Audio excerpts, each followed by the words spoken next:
Hi friends, welcome to my channel. ನಾನು ನಿಮ್ಮ ಅಶ್ವಿನಿ ಶ್ರೀನಾಥ್. ಇವತ್ತು ನನ್ನ ಮಗನ ಅಂಗನವಾಡಿನಲ್ಲಿ ಪ್ರೈಮರಿ ಹೆಲ್ತ್ ಚೆಕಪ್ ಇತ್ತು. ಅಲ್ಲಿಗೆ ಹೋಗಿದ್ದೆ. ಇಬ್ಬರು ಮಕ್ಕಳನ್ನು ಚೆಕ್ ಮಾಡಿಸಿದ್ವಿ. ಏನೂ ಪ್ರಾಬ್ಲಮ್ ಇಲ್ಲ, ನಾರ್ಮಲ್ ಆಗಿದ್ದಾರೆ ಅಂತ ಹೇಳಿದರು. ಅದನ್ನು ಮುಗಿಸ್ಕೊಂಡು ಬಂದು ಮಧ್ಯಾಹ್ನ ಊಟಕ್ಕೆ ಏನಾದರೂ ರೆಡಿ ಮಾಡಬೇಕಲ್ಲ ಅಂತ ಅಂದ್ಕೊಳ್ತಾ ಇದ್ದೆ. ನಮ್ಮ ಮನೆಯವರು ಚಿಕನ್ ಲಿವರ್ ತೊಗೊಂಡು ಬಂದಿದ್ದರು. ಹಾಗಾದರೆ ಒಂದು ಚಿಕನ್ ಪೆಪ್ಪರ್ ಡ್ರೈ ಮಾಡೋಣ ಅಂತ ಹೇಳಿಬಿಟ್ಟು ಒಂದು 10 ಮಿನಿಟ್ಸಲ್ಲೆಲ್ಲ ಈ ರೆಸಿಪಿ ಆಗಿ ಹೋಗ್ಬಿಡುತ್ತೆ. ಅದಕ್ಕೋಸ್ಕರ ರೆಡಿ ಮಾಡಿಕೊಂಡೆ. ಒಂದು ಪಾತ್ರೆಗೆ ಸ್ವಲ್ಪ ಆಯಿಲ್ ಹಾಕ್ಕೊಂಡು ಈರುಳ್ಳಿ, ಪಲಾವ್ ಎಲೆ ಹಾಕ್ಕೊಂಡು ಚೆನ್ನಾಗಿ ಫ್ರೈ ಮಾಡ್ಕೊಂಡು ಆದ ನಂತರ ಚಿಕ್ಕದಾಗಿ ಕಟ್ ಮಾಡಿ ತೊಳೆದಿಟ್ಕೊಂಡಿರೋಂಥ ಲಿವರ್ನ ಅದಕ್ಕೆ ಸೇರಿಸಿದೆ. ಒಂದು 1/2 kg ಲಿವರ್ ಇದೆ ಇದರಲ್ಲಿ. ನಂತರ ಇದಕ್ಕೆ ಅರಿಶಿಣದ ಪುಡಿ ಮತ್ತು ರುಚಿಗೆ ತಕ್ಕಷ್ಟು ಉಪ್ಪನ್ನು ಹಾಕಿಬಿಟ್ಟು ಚೆನ್ನಾಗಿ ಮಿಕ್ಸ್ ಮಾಡಿ, ಯಾಕಂದರೆ ಅದಕ್ಕೆ ನೀರು ಆ್ಯಡ್ ಮಾಡಲ್ಲ ನಾನು, ಯಾಕಂದರೆ ಚಿಕನಲ್ಲೇ ನೀರು ಬಿಡತ್ತೆ. ಸೊ ಅದಕ್ಕೋಸ್ಕರ ಚೆನ್ನಾಗಿ ಮಿಕ್ಸ್ ಮಾಡಿ ಒಂದು 5ರಿಂದ 10 ನಿಮಿಷ ಬೇಯಿಸಬೇಕು. 5ರಿಂದ 10 ನಿಮಿಷ ಅನ್ನೋದಕ್ಕಿಂತನೂ ಅದರಲ್ಲಿರೋವಂಥ ಚಿಕನ್ ನೀರು ಬಿಟ್ಕೊಳ್ಳಿರುತ್ತಲ್ಲ, ಆ ನೀರೆಲ್ಲ ಪೂರ್ತಿ ಖಾಲಿ ಆಗೋ ತನಕನೂ ನಾನು ಚಿಕನ್ನ ಬೇಯಿಸ್ತೀನಿ. ಎಕ್ಸ್ಟ್ರಾ ನೀರನ್ನ ಆ್ಯಡ್ ಮಾಡಲ್ಲ. ನೋಡಿ ಎಷ್ಟೊಂದು ನೀರು ಬಿಟ್ಕೊಂಡಿದೆ ಅಂತ ಹೇಳಿಬಿಟ್ಟು. ಈ ನೀರಲ್ಲೇ ಅದು ಚೆನ್ನಾಗಿ ಬೇಯುತ್ತೆ, ನಾನು ಎಕ್ಸ್ಟ್ರಾ ನೀರನ್ನು ಹಾಕಲ್ಲ.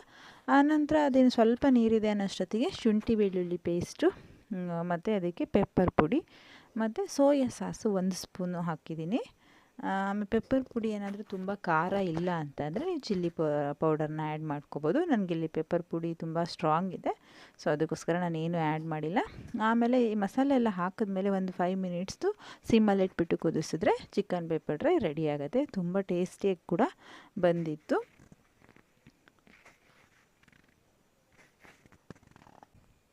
ಆಮೇಲೆ ನಾನು ಇವತ್ತು ನಿಮಗೊಂದು ಮನೆಮದ್ದನ್ನು ಹೇಳ್ತಾ ಇದ್ದೀನಿ. ಇದನ್ನು ನಮ್ಮ ಮನೆಯವ್ರಿಗೆ ಅವ್ರ ಫ್ರೆಂಡ್ ಹೇಳಿದ್ದಂತೆ. ಸೊ ಅವ್ರ ಬಾಯಲ್ಲಿ ಫುಲ್ ಹುಣ್ಣಾಗ್ಬಿಟ್ಟಿತ್ತು.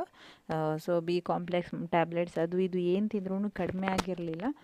ಆವಾಗ ಅವ್ರ ಫ್ರೆಂಡ್ ಹೇಳಿದ್ರಂತೆ ಈ ಮನೆಮದ್ದು. ಸೊ ಅದನ್ನು ಟ್ರೈ ಮಾಡ್ತಾ ಇದ್ದಾರೆ. ಹಾಗೆ ನಾನು ಇದನ್ನು ಒಂದು ಕ್ಲಿಪ್ನ ಆ್ಯಡ್ ಮಾಡಿದ್ದೀನಿ. ಪಚ್ಚ ಬಾಳೆಹಣ್ಣು, ತುಂಬ ಗಳ್ತಿರುವಂಥ ಹಣ್ಣನ್ನು 2 ಬಾಳೆಹಣ್ಣು ತೊಗೊಂಡಿದ್ದಾರೆ. ಆಮೇಲೆ ಅದಕ್ಕೆ ಗುಲ್ಕನ್ ಹಾಕ್ತಾಯಿದ್ದಾರೆ, 2 ಸ್ಪೂನ್ ಗುಲ್ಕನ್ ಹಾಕ್ತಾಯಿದ್ದಾರೆ.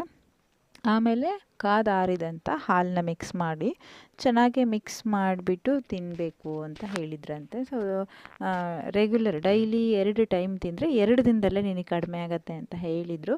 ಪರವಾಗಿಲ್ಲ, ಬೆಟರ್ ಅಂತ ಅನ್ನಿಸ್ತು ನನಗೆ. ಅವ್ರಿಗೂ ಅಷ್ಟೇ ಕಡಿಮೆ ಆಯಿತು.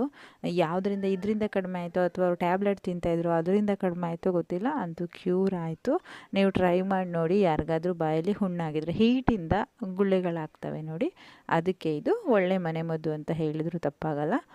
ಆಮೇಲೆ ನಮ್ಮ ತೋಟದಲ್ಲಿ ನಾವು ಅಡಿಕೆ ಸಸಿಗಳನ್ನ ನೆಡ್ತಾ ಇದ್ದೀವಿ. ಅದಕ್ಕೆ ನಾವು ಎಲ್ಲೂ ಹೊರಗಡೆಯಿಂದ ತೊಗೊಳ್ತಾ ಇಲ್ಲ. ಮುಂಚೆ ಎಲ್ಲ ಹೊರಗಡೆಯಿಂದ ತೊಗೊಳ್ತಾ ಇದ್ವಿ, ಈಗ ಹೊರಗಡೆಯಿಂದ ತೊಗೊಳ್ತಾ ಇಲ್ಲ. ನಾವೇ ಮನೆಯಲ್ಲಿ ಗಿಡಗಳನ್ನ ಮಾಡ್ತಾಯಿದ್ದೀವಿ. ಏನು ಮಾಡ್ತೀವಿ ಅಂತಂದರೆ, ಸ್ಟಾರ್ಟಿಂಗ್ ಒಂದು ಗೋಣಿ ಚೀಲದೊಳಗಡೆ ಹಣ್ಣು ಅಡಿಕೆ ಕಾಯಿನ ಹಾಕಿಬಿಟ್ಟು ಹಾಗೆ ಕೆಳಗಡೆ ಇಡ್ತೀವಿ. ಅದ್ರ ಮೇಲೆ ಡೈಲಿ ನೀರು ಹಾಕ್ತಿರ್ತೀವಿ. ಅದು ಈ ಥರ ಚೆನ್ನಾಗಿ ಮೊಳಕೆಗಳು ಬಂದಿರತ್ತೆ. ಗಿಡಗಳು ಆಲ್ರೆಡಿ ಹಾಕಿ ಖಾಲಿ ಆಗ್ತಾ ಬಂತು. ಇನ್ನು ಸ್ವಲ್ಪ ಗಿಡಗಳಿದ್ದಾವೆ. ನಾನು ಅದನ್ನೇ ವೀಡಿಯೋ ಮಾಡ್ತಾಯಿದ್ದೀನಿ. ಸ್ಟಾರ್ಟಿಂಗ್ ಕೀಳುವಾಗಲೇ ಮಾಡಬೇಕಿತ್ತು, ಬಟ್ ಅವಾಗ ಆಗಲಿಲ್ಲ. ಇವಾಗ ಖಾಲಿ ಆಗ್ತಾ ಬಂದಿದೆ. ಈ ಥರ ಮೊಳಕೆಗಳು ಚೆಂದ ಬಂದಿರತ್ತೆ ನೋಡಿ. ಕೀಳುವಾಗ ಏನಂದರೆ ಅಡಿಕೆಕಾಯಿ ಸಮೇತ ಕೀಳಬೇಕು. ಎಲ್ಲಾದರೂ ಕೀಳಬೇಕಾದ್ರೆ ಅಡಿಕೆಕಾಯಿಂದ ಅದು ಗಿಡ ಕಟ್ಟಾಯಿತು ಅಂದರೆ ಅದು ಬರೋ ಚಾನ್ಸಸ್ ಕಡಿಮೆ ಇರುತ್ತೆ, ಅದು ಬದುಕೋ ಚಾನ್ಸಸ್ ಕಡಿಮೆ ಇರುತ್ತೆ. ಸೊ ನಾವು ಕೀಳುವಾಗ ಯಾವಾಗಲೂ ಅಡಿಕೆಕಾಯಿನ ಹಿಡಿದುಬಿಟ್ಟು ಕಿತ್ತರೆ ಅದು ಅಡಿಕೆಕಾಯಿಂದ ಕಟ್ಟಾಗಲ್ಲ. ಈ ಥರ ಬೇರುಗಳಿರುವಾಗಲೇ ನೆಟ್ಟರೆ ಚೆನ್ನಾಗಿ ಬರುತ್ತೆ ಅಂತ ಹೇಳಿಬಿಟ್ಟು ಇದನ್ನೆಲ್ಲ ಕಿತ್ಕೊಂಬಿಟ್ಟು ನಾವು ಪ್ಲಾಸ್ಟಿಕ್ ಕವರ್ ಒಳಗಡೆ ಹಾಕಿಬಿಟ್ಟು ನೆಡ್ತೀವಿ. ಅದು ನೆಡಬೇಕಾದ್ರೇ ಮಣ್ಣು 4 ಬುಟ್ಟಿ ತೊಗೊಂಡ್ರೆ 1 ಬುಟ್ಟಿ ಗೊಬ್ಬರ ಮತ್ತು 1 ಬುಟ್ಟಿ ಮರಳನ್ನು ತೊಗೊಂಡು ಮಿಕ್ಸ್ ಮಾಡಿಕೊಂಡು ನಂತರ ಗಿಡಕ್ಕೆ ಮಣ್ಣು ಹಾಕ್ತೀವಿ ನಾವು. ಇದು ನೋಡಿ ಗೊಬ್ಬರದ ಹುಳ, ಸಾಮಾನ್ಯ ಹಳ್ಳಿಯವರಿಗೆ ಗೊತ್ತಿರುತ್ತೆ. ನಾವು ದನದ ಸಗಣಿ ಮತ್ತು ದರ್ಗು ಅಥವಾ ಹಸಿರೆಲೆನ ಹಾಕಿದಾಗ ಇದೇ ಹುಳಗಳು ಅದನ್ನು ಗೊಬ್ಬರ ಆಗಿ ಕನ್ವರ್ಟ್ ಮಾಡೋದು. ಅಂದರೆ ಆ ಎಲೆಗಳನ್ನ ಸಗಣಿಗಳನ್ನ ತಿಂದುಬಿಟ್ಟು ಗೊಬ್ಬರ ಆಗಿ ಕನ್ವರ್ಟ್ ಮಾಡುತ್ತೆ. ಇದಕ್ಕೆ ನಾವು ಗೊಬ್ಬರದ ಹುಳು ಅಂತ ಹೇಳ್ತೀವಿ. ನೀವಿಲ್ಲಿ ಅಬ್ಸರ್ವ್ ಮಾಡ್ತಾ ಇರ್ಬೋದು, ಇದನ್ನು ಎಷ್ಟು ಮೇಲೆ ಹಾಕಿದ್ರು ನಾವು ಇದನ್ನು ಅದೇ ಸ್ಪೇಸ್ ಮಾಡಿಕೊಂಡು ಅಷ್ಟೇ ಬೇಗ ಮಣ್ಣಿನ ಒಳಗಡೆ ಹೋಗುತ್ತೆ ಅದು. ನೋಡಿ ಈ ಥರ ಕವರ್ ತೊಗೊಂಡು ಈ ಕವರ್ಗೆ ನಾವು ಮಣ್ಣು ಮತ್ತು ಗೊಬ್ಬರ ಮತ್ತು ಮರಳನ್ನ ಮಿಕ್ಸ್ ಮಾಡಿರ್ತೀವಲ್ಲ ಅದನ್ನು ಹಾಕಿ ಆಮೇಲೆ ಅದಕ್ಕೆ ಅಡಿಕೆ ಸಸಿನ ಹಾಕಿಬಿಟ್ಟು ಇಟ್ಟು ಪಾತೆ ಮಾಡಿ ಇಡ್ತೀವಿ. ಡೈಲಿ ನೀರು ಹಾಕಬೇಕು. ಇದಕ್ಕೀಗ ಆಚೆ ಕಡೆ ತೊಗೊಳ್ತೀವಿ ಅಂತ ಹೇಳಿದ್ರೆ ಒಂದು ಗಿಡಕ್ಕೆ 18 ರೂಪಾಯಿಂದ 20 ರೂಪಾಯಿ ತನಕ ರೇಟ್ ಇದೆ. ಸೊ ನಾವು ಮುಂಚೆ ಎಲ್ಲ ಆಚೆ ತೊಗೊಳ್ತಿದ್ವಿ, ಆದರೆ ಈಗ ಒಂದು 2-3 ವರ್ಷದಿಂದ ನಾವೇ ಮಾಡ್ತಾಯಿದ್ದೀವಿ. ಸೊ ಈ ಥರ ಅಡಿಕೆ ಸಸಿಗಳನ್ನ ಮಾಡ್ಕೊಳ್ಳೋದ್ರಿಂದ ನಮಗೆ ತುಂಬ ದುಡ್ಡು ಉಳಿತಾಯ ಆಗುತ್ತೆ. ಇದೊಂದು 2 ವರ್ಷ ಇದೇ ಥರ ನಾವು ಇದನ್ನು ಪ್ಲಾಸ್ಟಿಕ್ ಕೊಟ್ಟೆನಲ್ಲಿ ಆರೈಕೆ ಮಾಡಿ 2 ವರ್ಷದ ನಂತರ ಇದನ್ನು ನೆಡ್ತೀವಿ. ನಿಮಗೆ ಈ ವಿಡಿಯೋ ಇಷ್ಟ ಆಗಿದ್ದರೆ ಲೈಕ್ ಮಾಡಿ, ಶೇರ್ ಮಾಡಿ, ಕಮೆಂಟ್ ಮಾಡಿ. Thank you so much.